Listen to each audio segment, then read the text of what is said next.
Welcome to Pain to Power. I am Maria Kazmi, also known as Brown Girl Interrupting, your host. And this show is brought to you in association with the iRant Network with my producer, Mr. M. Dialogic, behind the scenes. And of course, our Ranters family always here.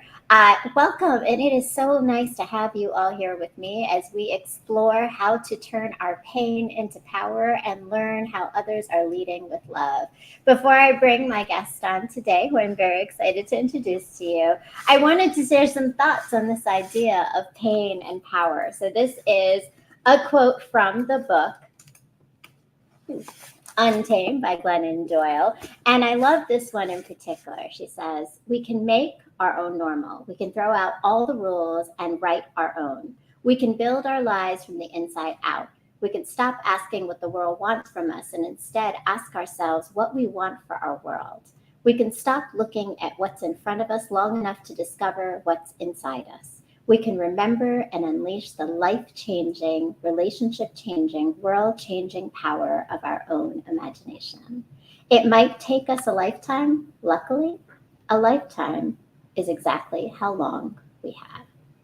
So as you're thinking about your journey of pain to power and healing here with us in community, it is unlearning those narratives of who we think we're supposed to be to truly discover who we are meant to be and just live it with passion and authenticity. And that is exactly who I am bringing on today, which I am super excited. I met this lovely lady in 2020 for the first time as Dr. Lakisha Covert was leading some energy at the very start of Unbound Ed's Standards Institute, which was a week-long institute. And she had some folks up and out of their seats, cheering, hyping everyone up, for people who might have been voluntold to people who voluntarily came. But she has so much energy as she brings everyone into these conversations on talking about social justice and education, but so much more. So please give a round welcome to my amazing guest, Dr. Lakisha Covert. Thank you so much. I'm so Thank excited. you. I'm so happy for you to be here, and we have been in a journey to get here. So I have to say, we started 2 years ago in our first conversation. And I was saying, I got my notes from that very first conversation. We've got some folks in the chat already. Coco Dream 37, hello and welcome, and Sweet D, hello, welcome. I love it. La Francis Porter, hey, how are you? We're so glad to see so many folks, and our own Ranches fam, Kennedy William, what's up? Salute to you, Ken. I love it. Ace Grape, I'm on point this week. I love it. So many folks out here. This is some of your fans and some of our fans. It's everyone. It's beautiful. So yes, I recognize some names. 2 years ago, we had our first conversation, and you were supposed to be on the show, and life happened. In fact, very specifically, what happened is you started your doctorate program in educational leadership. So I want to say kudos to you and congratulations, Dr. Lakisha Covert. Like, that's got to be so great to hear. How does it get old ever, or like you just love hearing it? No, it's new, and in fact, I have to get reminded sometimes because sometimes I forget. That's how new it is, and I'm like, oh, that's right, I'm a doctor, so I'm still getting used to it. You're a doctor. You very much are, and that is some blood, pain, and sweat that goes into that. So congratulations for you, and it's great because now you're officially a doctor, and you got to be on the show with us today. So I'm very excited. Easy, thank you. And so thank you so much for coming on, really. And so, we talked about this idea of the show is all called Pain to Power. And that is my goal, is always to elevate this experience of pain to power. When you think about that for yourself and in your life, what would you define that as when we take pain and turn it into power? Yeah, sure. For me in my life, and I'm going to be real personal because I know me the best. I think my pain to power is internal. Growing up, and I tell my story all the time. Growing up, my family didn't have a lot of money. My parents got divorced when I was in elementary school, and we started on this like financial struggle that gave me experiences that made me feel like I was always trying to survive. I needed to survive. I needed to survive. So I think through that experience, some trauma happened, which caused me internally to really, really struggle all the way into my adulthood with some mental and emotional things that only probably about 10 years ago, I've really confronted and dealt with and worked through. So I would say my pain to power is all about my mental and emotional, internal struggle and triumph. Mm, that's a beautiful thing, though. That internal mental and emotional struggle is real, Yeah. and to triumph it is truly power, though. So tell me more about just your upbringing and those experiences for you in just what was it like? What was little Lakisha like? Oh, you take me way back. If I can remember. Now I was always jolly. Like my aunt always tells me, she said, your eyes are still the same. They're always like excited to do something. And I think I was like that as a child. I've always been busy. I've always had to do like just a lot of stuff.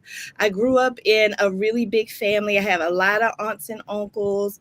I am the oldest of 11 children myself, seven on my mom's side and four on my father's side. That actually, the four on my father's side, I just met in my adulthood. So I grew up thinking I was only the oldest of seven. And then around in my 30s, I realized I was the oldest of 11. And I was like, oh, I'm still the oldest. Okay. so, so I grew up in a really big family in Washington, D.C.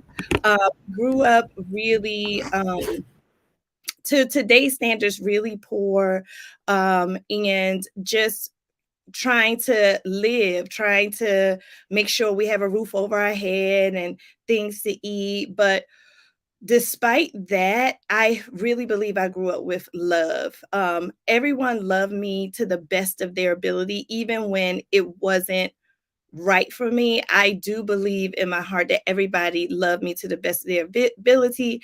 And then just like all big families, sometimes you're seen, sometimes you're not seen, sometimes you're protected, sometimes you're not. And so I've had all of these different experiences as a young child that I know for sure affected how I thought and moved as an adult. Hmm. So then, thank you. And so, as you're thinking about like those experiences, and they, like you said, they impacted you as an adult. What are some of um, those things that have stayed with you into adulthood that you had to start to look at a little bit differently? And I guess what made you start to look at things differently, to start to examine those pains and traumas, like you said? Yeah, so I really don't think I was looking at myself as being different until high school. I think high school really made me look at myself and say, "Oh, you're different," because high school gives you experiences, right? You go on Mhm. field trips, and I was on the cheerleading team, so we would travel with the basketball team, and I sang in a choir, so we would go places and sing. And I realized that there is a whole nother world out there than the little block I grew up on. And I knew the way people moved, the way they talked, it was different from me. And that's when I realized that, or I was starting to think that maybe I wasn't supposed to be in some spaces. I would get comments on how I talked, comments on my demeanor. Um, People would treat me different. And I would even say, like, I, I probably experienced racism, but didn't know it was racism because I wasn't used to that. I grew up in a all African American neighborhood, so that was even new to me at the time. Mm. And then when I moved to college, that's when I really felt different. And I think in college is the first time I experienced loneliness. It's like, because I was the first one in my family to go to college. So I go to college, I get there. I don't know what college is about. I heard of it. Maybe I knew maybe one person who had gone. So I didn't really know what to expect. Mm-hmm. And then when I get there, it's like a whole different world again. It's like school and people from all over the United States. And I didn't know my place. And so I start to feel lonely in that space of college. And then, um, even though I presented myself as confident, I always present myself as confident, even when I wasn't. But people didn't know what was happening behind the scenes. Like when you wake up in the Mm-hmm. morning and you can't come out the bathroom, or when you're shaking so much inside, you feel like you want to throw up. Like I would have a lot of those experiences, but nobody would know because I would present myself as always being confident. Even presenting in front of class in college was difficult for me. And then I would get really triggered by like heavy conversations about poor people and Black people. And I didn't understand why I was getting triggered, but I was Mm. getting triggered, not understanding what was going on with me at the time. And so this was the spiral I was going down. And I think I may have experienced my first bout of depression, um, like in my first, maybe like my third year of college. Because I went to George Washington University. It is not a predominantly Black school. Mm-hmm. So Mm-hmm. Black people were only 12% on campus. So most of my experiences with white people were new. Even Asians, like other races other than Black people, it was just new to me. And I would feel lonely. Like I had no one there who had come from where I come from, who talked like I talked, who understood what I understood. And that would make me feel lonely. And then I would have racialized encounters that I did not understand, that was racial, that made me feel inadequate. So dealing with that and that unknown took me into an emotional spiral where I would get depressed at times and not know what to do with it, not know how to handle it. So I think Mm-hmm. that was the journey that I was going on unknowingly, um, thinking that something was wrong with me because I thought Mm-hmm. differently, I looked different, I act different, and I needed different things than the people around me. Mm. And so I thank you so much, Lakisha. Like, I think the honesty in which you just shared that is so important because there's so many other kids, like college kids right now or high school kids right now, that are probably experiencing exactly what you said. And they're adults who have experienced exactly that, right? And I think, I mean, the way you described it, right? There's a physical, but there's a mental, there's just an overall everything emotional. And I see a lot of people in the chat. Thank you, V Smiles. Welcome, my Renters Network. Coco James says, what a journey. And I think I saw some comments in there. I wanted to make sure we got those. Um, salute, Isha Chico Jones. Thank you for joining us. We must check on our strong people. They carry so much. And that is a lot for you to have carried in college, particularly, right? Because really, when we think about our college kids, right? They're kids. Yeah. You're a kid in college. So how did you find your sense of belonging through that? How did you come out of all of that? I learned quickly that whatever happened to me, I had to have some say in it for it to work. Like that was working for me. If I initiated something, it would work. And so I would initiate something and it will work. So to give you an example, I helped start a new group on campus. The idea of it and everything, I was deeply a part of. I think it was called African Americans United. I think that was the name of it. And and that organization brought together um, everybody, but mainly people of color on campus to do social things. So we were so spread out. We didn't really talk to each other. We didn't even really know each other. But that organization really brought people to me in my life that I didn't know I needed at the time that I needed. And so I'm learning in college that this works for me. So so fast forward to work. I become a teacher because I love children. I become a teacher and I realize that there's a need in the school, like a step team or a cheerleading team. I will start that and it will make me feel great. I will feel excited that I was doing something and inspiring others. So I'm learning mentally and emotionally that when I initiate something that I like and bring people on, that would bring me joy.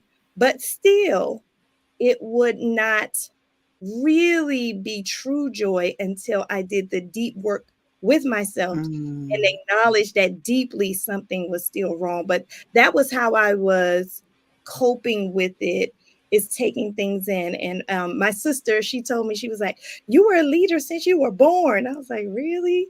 Like, so my sister actually let me see that she thought that I was a leader. And I held on to that. I was like, okay, I must be a leader if my sister said I was a leader since I was born. So I took that and so leading became my way of trying to cope with being different and cope with being lonely, leading something that brought people to me and that made a difference. I knew that was the thing that was healing for me. That's beautiful and such an amazing way to transmute, right, that pain into now creating community and connecting people, which it sounds like did give you something. It didn't give you everything, but I think even that acknowledgement that it's like it was a starting point, right? But from that starting point, you had to now dig into yourself, because so what I'm hearing is that it was like going from that loneliness to community, but there's still a little bit of loneliness within you. Yes, because as a leader, just some people are natural born leaders. I believe I am. I really believe I am. As a leader, you often feel like you're on a journey by yourself.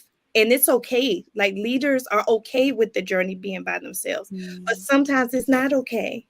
Sometimes you just want somebody to talk to vibe with, to be on your level. And sometimes, like somebody said in the chat, you just want somebody to take care of you because you spend so much time taking care of other people. Can somebody take care of me?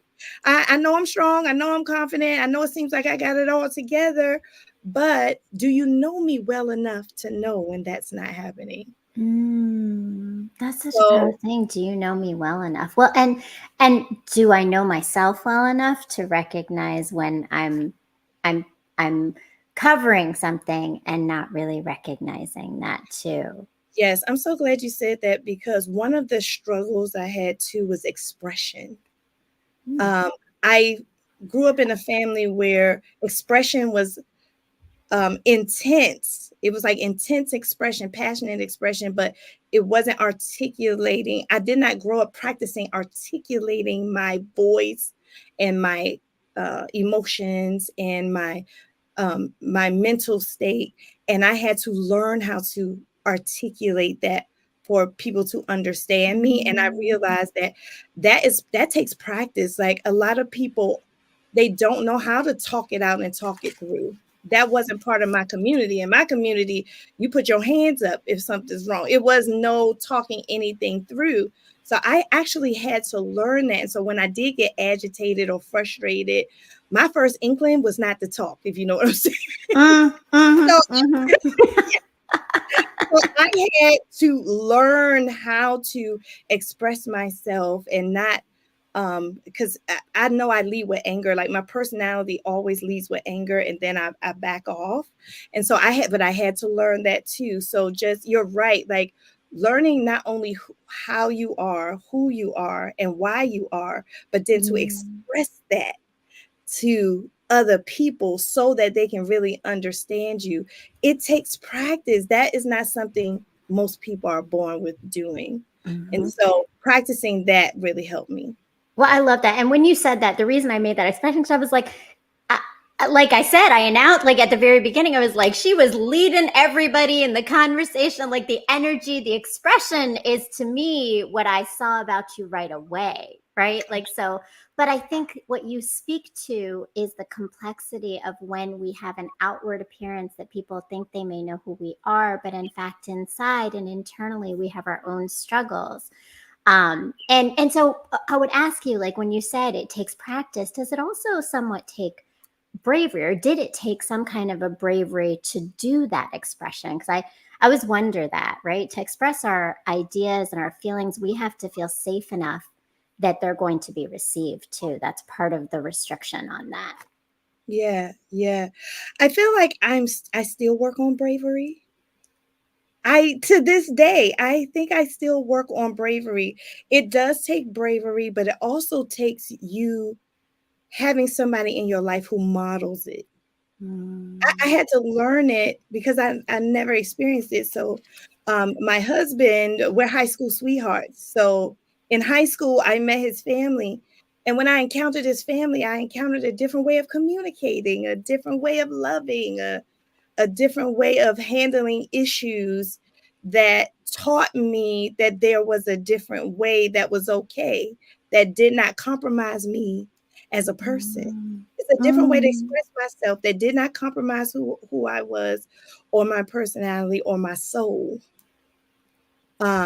So when I got that model, I tweaked it for myself and practiced so that I will be able to turn into something that now this is Lakisha's way of expression. But it does take courage. Like for me, I think my healing was around being loved, learning how to love, because I had to learn that too. And then having the courage to take risk in certain situations with that love. Because when you're in survival mode, you don't just give your love away, you protect it. So how do I give it away vulnerably, but also protect myself wisely when it came to love? It did take courage, and being brave is something that I think I will always strive to be for the rest of my life. I think bravery is a process, not a thing, if that makes sense. Yes, entirely. Because I think new experiences require different levels of bravery, right? So you're discovering things about yourself along the way. And I love the power of what you said in saying that you didn't want to lose you. Like you were learning a new way of expressing yourself, but also maintaining Lakisha and who she is. I see the chat blowing up. I want to honor it, and then I've got some more that we're going to dig into. So thank you so much. Sweet D says, great conversation. Welcome, Sweet D. So glad you're here. Coco June 37 says, becoming a leader during a period of loneliness is powerful. So true. And it's the continued growth within that, right? Because we are always evolving as leaders. We're never just in one place, right? Right. But so as you talk about Lakisha's way, right? What is that? What are the strengths of Lakisha's way to you that you've discovered? Oh gosh. Yeah, that's part of my therapy too, like recognizing though and celebrating those parts that should be celebrated, because I'm so often giving to other people that I just breeze past me. So that was another part of my journey too, like who am I? What makes me Lakisha? And I think like the foundation of me is I think I'm here on this earth to heal people. So I think the foundation of me is healing myself so that God can use me to heal others. Like, I think that's my foundation. And then layered on top of that is my love for seeing other people grow. And that love is rooted in my own growth. So actually, when people encounter me as a life coach, as a doctor, as an educator, I don't look at it as I'm giving them something. I look at it as an exchange. I learn from everybody.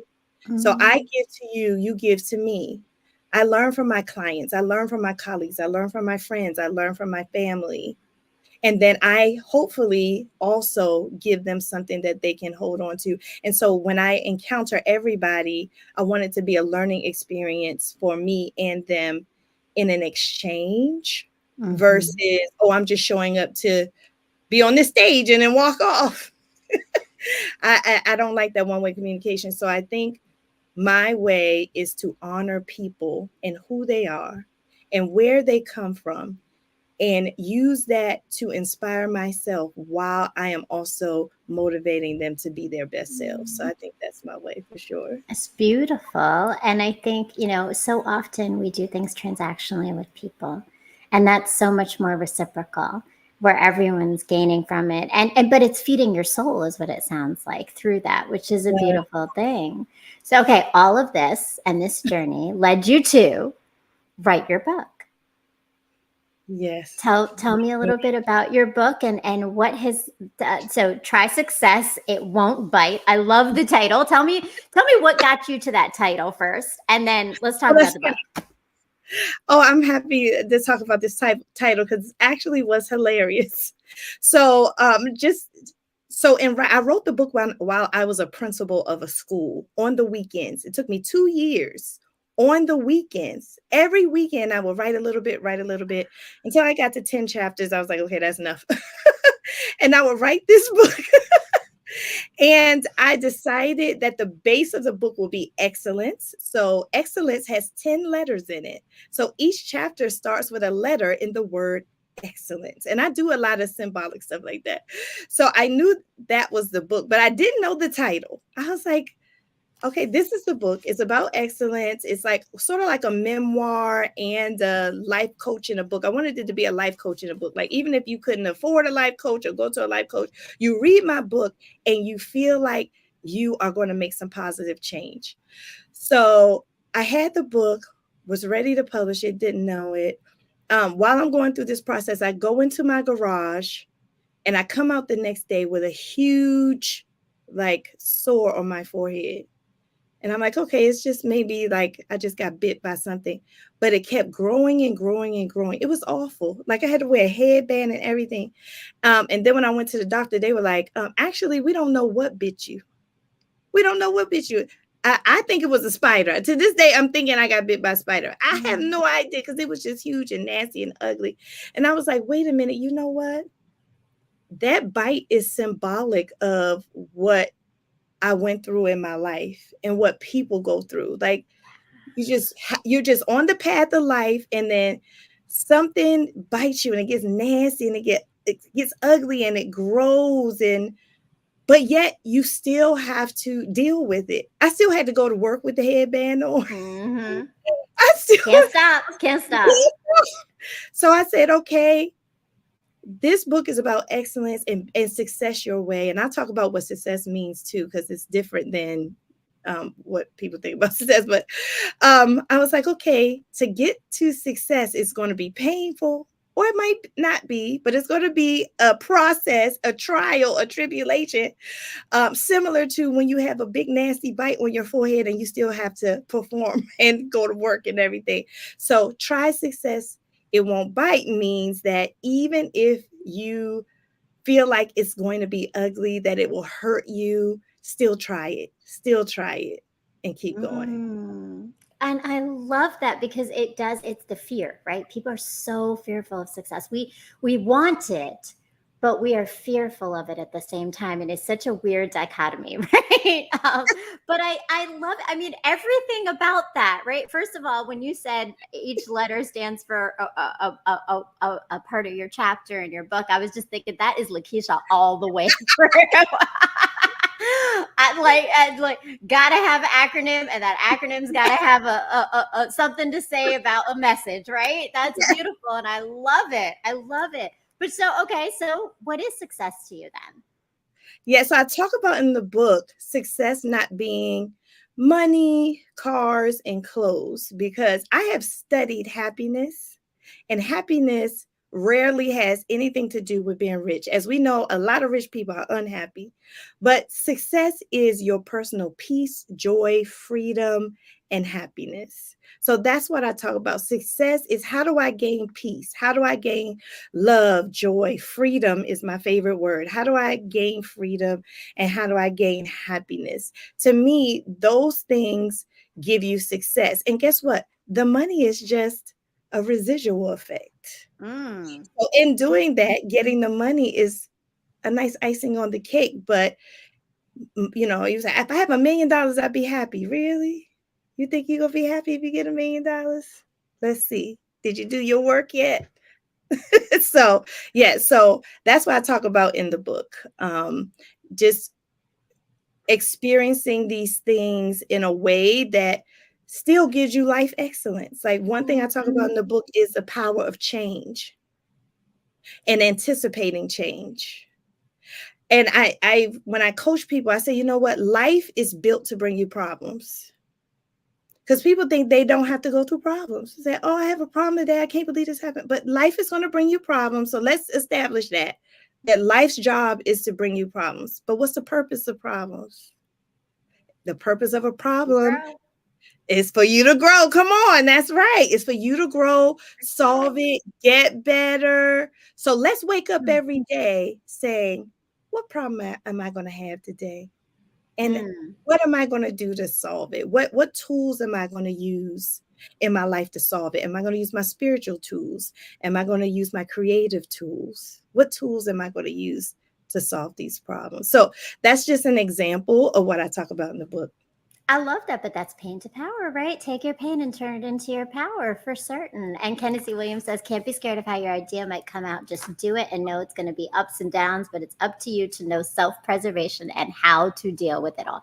It is certainly. And Coco June 37 says, well said. OMG, definitely. Hi, cousin. Oh, you got fam here too. I love it.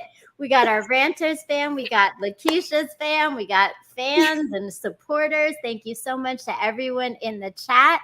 So let me ask you, because what you said was pretty transformational, because I think success doesn't always get spoken about in that way. And I love the way you frame that: peace, joy, and freedom.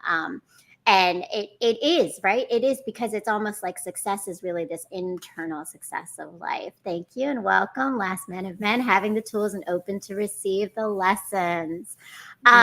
So in thinking about that, like, how often when people come to you for life coaching, have you had to really change their perception and like have them unlearn some of those messages? And how has that been for you?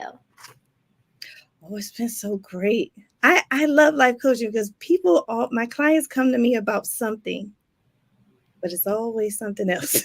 Like, a client may come to me because they want to learn how to start a business. Okay, but before you learn how to start the business, you have to deal with this thing over here. Maybe it's procrastination, or maybe it's like a deep-rooted need to do something different that may not turn out to be a business. It may be another direction. So for me, the joy is like the journey. Like, what journey are you going to go on, or how can I really address that you want to start a business in a way that once you start the business, you'll sustain it.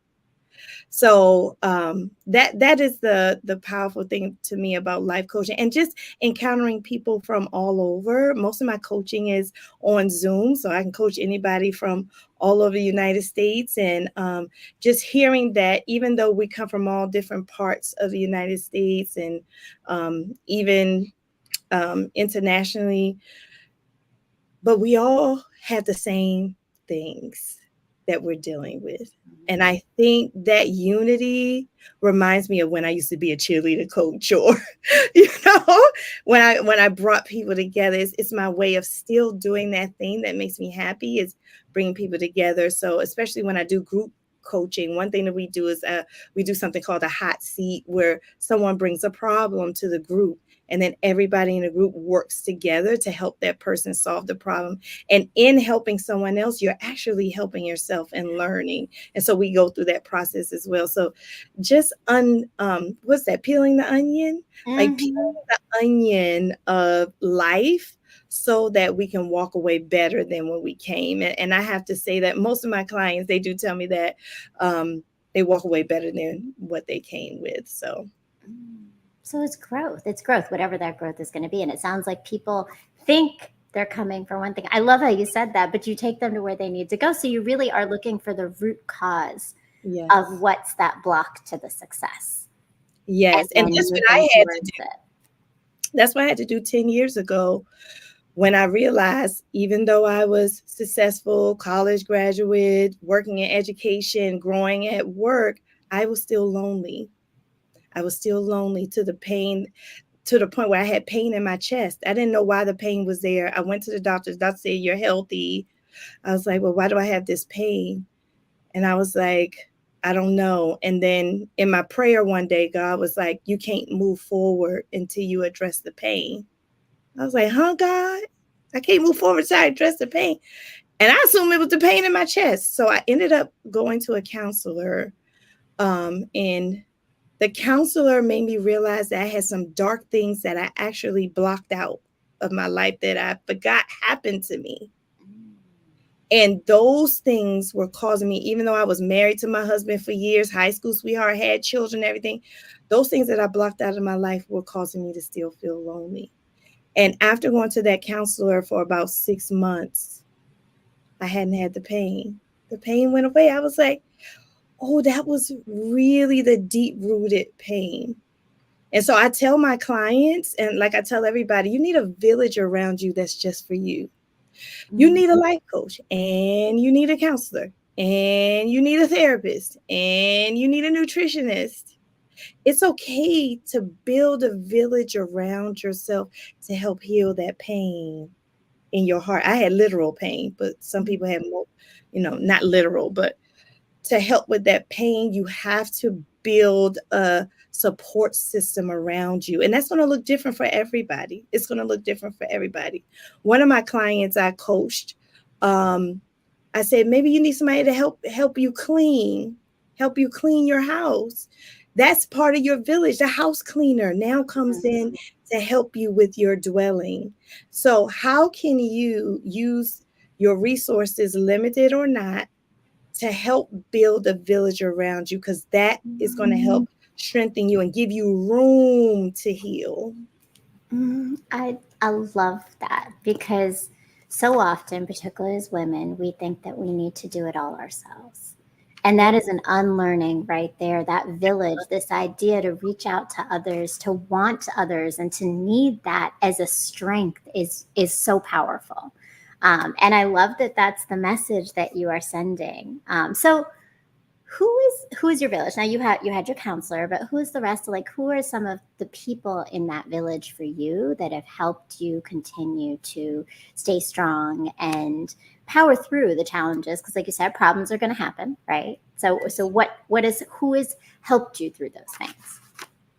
Oh my goodness, a lot of people. If I leave you out, I'm sorry, Charles. Well, and it doesn't even have to be names, but just right, like So Well Soul. No, but I do I've want to learned make that from Lakisha, and I have become a much better human. Oh, That's a testament to your work. I love it.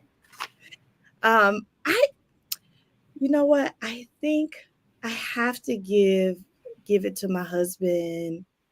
My husband knows flaws and all, and he still loves me so unconditionally and so lovingly, that I definitely think my husband being my best friend first in high school and then morphing into this beautiful relationship where we have kids and everything. Definitely my husband is one of those people who I feel like is part of my village. And then of course my mom. She calls me every single day and she checks on me when I'm traveling. I just want to know you're okay. Like, to know that someone is thinking about me, even though I'm just doing what I do, is so powerful. And I want to say my sister, she lives like 10 minutes away from me. I think she's on here. She's like the wind beneath my wings. Like when I need a cheerleader, like my sister's my cheerleader. She's like, you can do it. Oh, I know you can do it. Don't worry about it. Like, she's the one who saw me before I saw myself, my sister. And then I can say all of my other family, my cousins, you see my cousins are here. Hey, cousins. They bring me joy. And then I have to give homage to my friends. And I don't just have friends outside of work. I have friends at work, at my job. So my friends, they know me as well. And they give me what I need. Because sometimes I can be a little stubborn, a little hard-headed, and they give me that push, or they hold me accountable, or they let me cry on their shoulders. So I do feel that they are part of my village. But in addition to going to that counselor, I liked the counseling because the counselor was someone who spoke to me who had no interest other than trying to help me. And that felt good. So I've had a couple of therapists along the way. That wasn't the only counseling experience. After that, I think I got like 2 more therapists to work through some depression and some things like that. And therapy really works for me. I know every time I recognize that something's not right internally, now I know, oh, I can go get therapy. And that's very liberating too, to know I don't have to deal with it myself. Because as women, we are also trained to deal with things by ourselves. We don't lean on each other. We Mhm. walk we walk the earth alone. And you know, with Black women, the strong Black woman, at first I was like, don't call me that. I had to work through that. I'm like, stop calling me the strong Black woman, because I'm not strong all the time, and that's a stereotype. But I am strong, but I'm a strong person. Mm. It has nothing to do with like the color of I'm just a strong person, just like everybody else. We are all strong. Even studies show that happiness is something that we're all born with, and humans recover from tragedy easier than we think. That's what the studies say. So we're all strong. So I accept the strong now. But at first I was like, just because I'm a Black woman doesn't mean I'm strong. Yeah, I get weak, I cry, I'm fearful, I get all those things. And I want the liberty to do that. I want the liberty to Mm. cry. Well, and Yeah. And I wonder, like the way you're describing that, like I think we also have to shift our narrative of strong, right? It kind of goes back to the quote I said at the beginning, right? It's this like reclaiming of what it is, because strength is crying, strength is vulnerability, strength Oh, is all of the love, like all of it. And yes, it's powerful as well, right? Like, and it's all. I love it. Last Man of Men, welcome. Greg says, how does she understand the client? There isn't a cookie cutter coaching for everyone. How do you understand how to deliver the lesson to the client in their individual way of learning? That's a great question. What are your thoughts on that? I love that. That is why I named my business Success My Way Coaching, because I want to give everybody success their way. Sometimes I get clients who just want to be better moms. Sometimes I have clients that just want to communicate better. Sometimes I have clients that want to build a business. Sometimes I have clients that retire and they're looking to transition their life. And so I don't want people to come to me and I give them a cookie cutter way to do anything. I deal with everyone at their level with their success, how they want success to be. I learn them. So what I do is I do human studying. Mm. So usually when I encounter someone, I have encountered them before, just in another person, in another personality. But most people, I've seen you before, just Mm-hmm. in a different way. So the studying of human nature, I study body language. I was on a call with someone. I was like, are you stressed out? And they were like, yeah, I got something to do. But I saw their body language. They were like, all this, they had stressful Mm-hmm. body language. So I am a studier of people, and I study what people need. And I seek to coach them in what they need. And when I coach, I don't tell people how to do things. I suggest, because I want people to take ownership of their own journey. So I suggest and help them along their journey and give them work along their own individual journey. And that's why my business is Success My Way, because my clients get success individually. Everybody should feel like I'm dealing with their issues individually, and not that, oh, you're just coming into Lakisha's program. I do have courses and things like that, but I don't bring people into my program. I actually enter into theirs. Oh, that's beautiful. And I love that. I love, so have you felt that approach allows people to own their own success and destiny and what's meant for them, their purpose? Absolutely. It does a couple things. It either helps them sustain it once they get it, or it helps them realize that that's not really what they want. Because a lot of people think they want a certain thing when really you really want something else, but you think you're going to get it in this thing. And so it helps them reroute their path. And so I like doing that. So I like help people reroute. I'm like, is that the path you let's see if that's really the path. And if it's not, I want to quickly reroute you because you're on the wrong path. I'm like, okay, we got to turn around. So yeah, that's the exciting part for me. Well, I love that Coco Dreams says so success looks differently for everyone. It does, right? So I want to take us back a little bit because we're starting to talk about leadership, and leadership is your knowledge base, right? Like that is important to you. But I'm wondering, you mentioned a lot about this, the loneliness that you felt as a leader. Yeah. Are there certain things that you've noticed and patterns for particularly leaders who are women that are those challenges that you see people have needed to overcome, or even like suggestions you have of ways to approach being a leader as a woman? Oh yes, wow. Um, so the first thing about being a woman in leadership is that it's not a lot of us. So that's where the loneliness comes from. You enter into the stratosphere of work that's male dominated. Mm. So then you try to find your way in that, and that can be a struggle. So for a lot of women leaders, it's the struggle between giving your all at work and giving your all to your family, and trying to figure out the way to do that. I hesitate to use the word balance because there's really not a such thing as balance. But you can have the ratio. The ratio can become something that you're satisfied with, if that makes sense.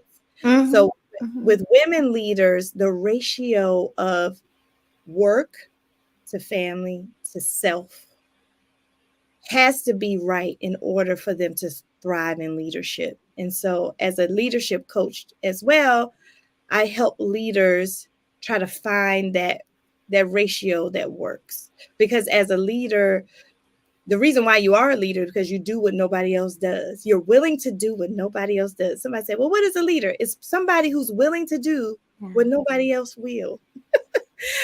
So in doing that, you may have to sacrifice some parts of yourself, some parts of your family. And sometimes that doesn't feel good. It feels out of balance. And so how do I work that so I won't get depressed? So I'll get lonely, but how do I pick myself back up? So some of the Mm-hmm. strategies I use with leaders is to help them learn more about who they are. So I give them a lot of assessments. One assessment that I absolutely love, and I suggest every leader take it, is the Enneagram assessment. Have you ever heard of the Enneagram? No, tell me more. The Enneagram, I love this assessment because it was created with different religions and nationalities in mind. It's an internationally woven assessment, whereas most personality assessments are created by white men. Mm-hmm. This one more this one is more international. And what it does is it gives you a number, and based on your number, it's a test of your core desires and your core fears. So when I give a leader this test, it tells me the leader's core desires and it tells me the leader's core fears. And it tells me how they are in different spaces, how you are as a mom or as a worker or as in a relationship with someone. And so when I share these results, and I do take like whole sessions to just go over the results with leaders of this test, it opens their eyes, say, you know what? I feel like I want to give up, but really I don't want to give up. I'm just experiencing something that's so hard for me right now. I'm trying to back up out of it. So how do Mm. I lean in and with that instead of backing out of it? Because I'm really happy here. I'm just struggling really bad with this one thing. After that test, they may realize that you are where you're supposed to be as a leader. So let's talk about some strategies you can use to fix those seemingly humongous problems. But yeah. I think that's so powerful though, because this idea of fears, right? Like part of it is when you name a fear, you're able to actually counter it, or to get over it a little bit, because now you've identified what it is. And it sounds like that almost takes the stigma from fear away when you introduce it that way, because now I'm ready to tackle it. Now I'm seeing it as, okay, it's really a barrier to that I have to bridge to get to the next place. Yeah, it's like fear in its place, because fear is this big thing that stops us. Fear is a dream killer. It stops us from going towards our dream. But if you take that big fear and squeeze it and smash it up and put it in its place, now you can strategize with that. Still having the fear. The fear doesn't really go away, but you can strategize with it and put it in its place. And you're right. Like, I call it psychoeducation. Like, if I have psychoeducation about myself, fear gets put in its place. I love that. And there's so much power in that. So we are coming to a close almost, but I want to give you an opportunity to share some of the other things. So Success My Way is very much your passion and what you do, but you have many other projects. Can you share a little bit more with me, some of the other things you're doing, and how do we continue to follow you? We now know that if we're leaders, and I am hoping a lot of my educational leaders are in here and are going to tap into some support and your book for sure, because leadership is a lonely place. I think I'm seeing that more and more in my role in education and talking to many leaders. And there's a lot here that can help us. But what are some of the other things you've got going on? Yeah, so like you see on the screen, I have an academy where I help people, and I deal with the 12 areas of life. First of all, most people don't even know they have 12 areas of life. What are the 12? Well, now we got to talk about them. What are the 12 areas of life? I mean, Lakisha, you opened it up. Let's see if I remember the 12 areas. Okay, let me see if I can remember most of them. Okay, so creativity, community, money, spirituality, travel, family and friends, intimacy. And intimacy is with a spouse, or into me. See, that's like I call it love. It's the love category. Okay, I can't remember the rest of them. That's all right, but that's a lot. So 12 areas of life. And then what do we do with understanding these 12 areas of our life? So what I do in this academy, I give you a wheel. On the wheel are all the 12 areas. That's why I don't have to memorize. And you rate your satisfaction. You rate your life satisfaction on this wheel. And then we talk about it one-on-one. What are the areas that you're not satisfied with? And then I take people through a series of lessons. And then I give them the wheel again at the end of the 6 weeks or so. And we realize that I think 100% of the people I coach actually show some growth in that 6 weeks, because the lessons are tailored to improve the areas of life. And the whole program is great. You have some group coaching, you have some one-on-one coaching with me, you have some life work. And so this 12 area of life wheel is how I book in the course. So that's how I use it. And the academy is wonderful. Also, what I have cooking. Yes. And those are my 10 coaching principles that I use throughout the lessons. Also, I have going on right now, because it's very timely. It's almost Christmas. And if you notice, I have a Christmas tree in my background. It's because I love the holiday of Christmas and I love children. So smash them together. And I created a nonprofit called the Christmas Experience Incorporated. And it is a 501c3 where I help children who were like me, who love Christmas, but didn't have the means, the money to have a great Christmas. I help children have great Christmases, and I provide toys, food, and Christmas trees to families in need. I work hand in hand with schools and crisis centers to serve them. And I'm happy to say this is also our 10th year in existence.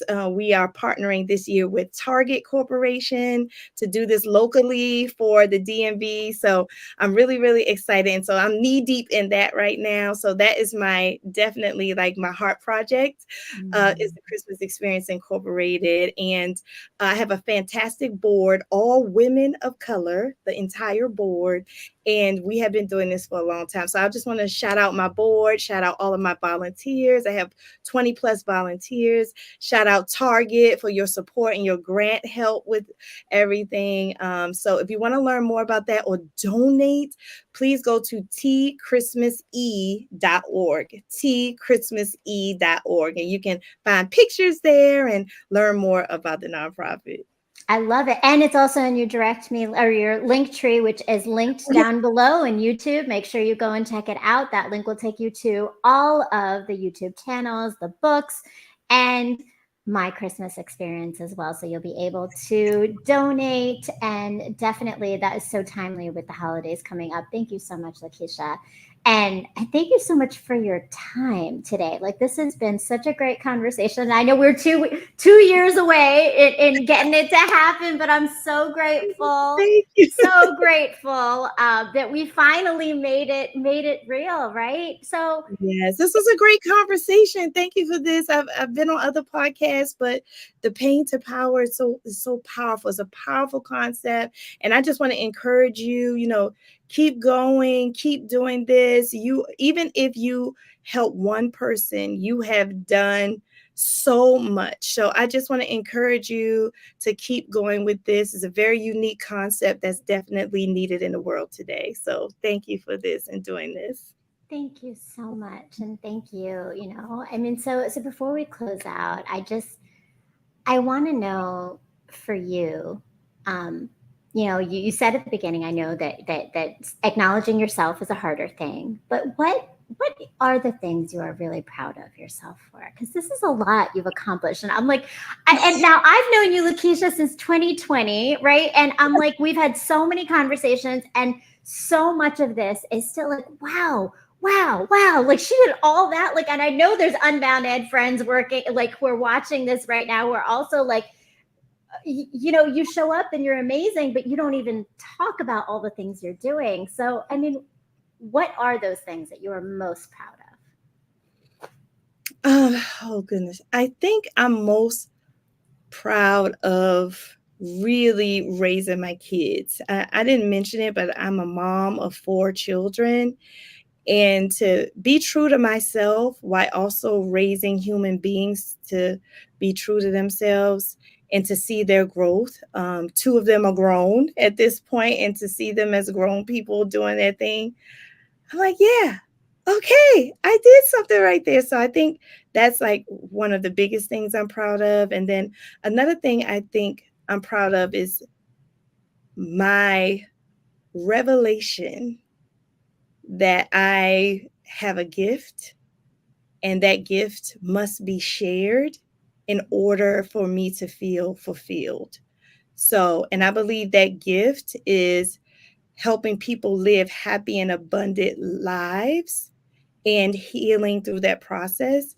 And once I realized that that was my destiny, that is what I was put on this earth to do, it opened me up to so many possibilities, and it caused me to sustain business, life, and love because of that. So a lot of people take their greatness to the grave, but I feel like my greatness is right now. So I think I'm proud of that. And that's a beautiful thing. It's flourishing. Your greatness is flourishing, and it's helping others. So you have found that ratio, it sounds like. Yes, that I has did. truly helped you get to where, like this ability to do it all, per se, right? Like, nobody ever does it all, but you do all of it to the point of your purpose, and showing up authentically in all of it, and continuing to heal others. So thank you so much. Thank you for being with us tonight. Definitely go check out all of Lakisha's books. Go and check out Success My Way on YouTube. Make sure you click the links below, all of it.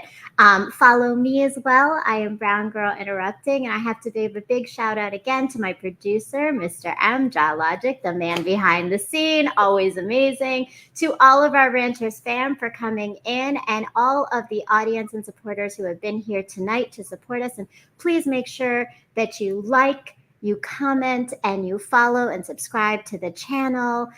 Click the link below as well. Coco Jam, there's someone says few, right? It's a lot, but beautiful and amazing. And tune in every Sunday at 9 p.m. for more stories of pain to power, because yes, this is a journey we are all on, trying to discover and find our way to transmute those moments that we know are going to come, to heal ourselves and to forge our own paths and what that means. So let's create our own narratives and not just to come to whatever we have been given and thought to be. So thank you again. Well, thank you, Lakisha.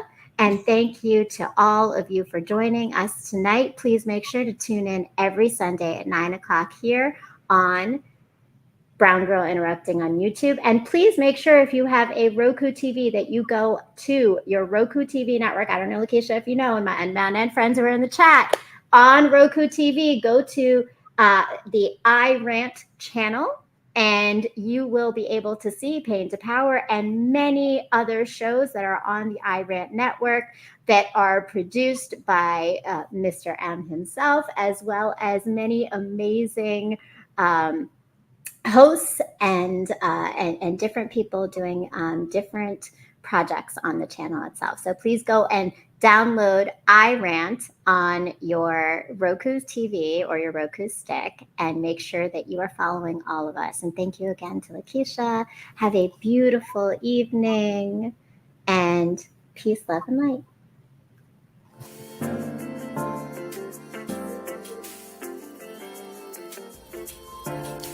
My world has slowly crumbled around me countless times, and every time I rebuild with the pieces I've been given to birth something so transformational and beautiful that no one else knew might exist before it was shown to them.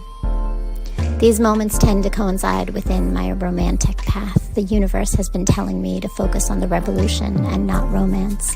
It has over time given me the tools, resilience, and light to turn my pain into power.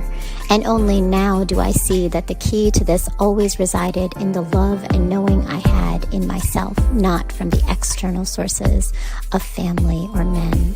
The message I have been avoiding might be that my time in this world I had existed in was not to receive love, but to put it out there for others to see, feel, and heal through. Revolution before romance moves pain into power.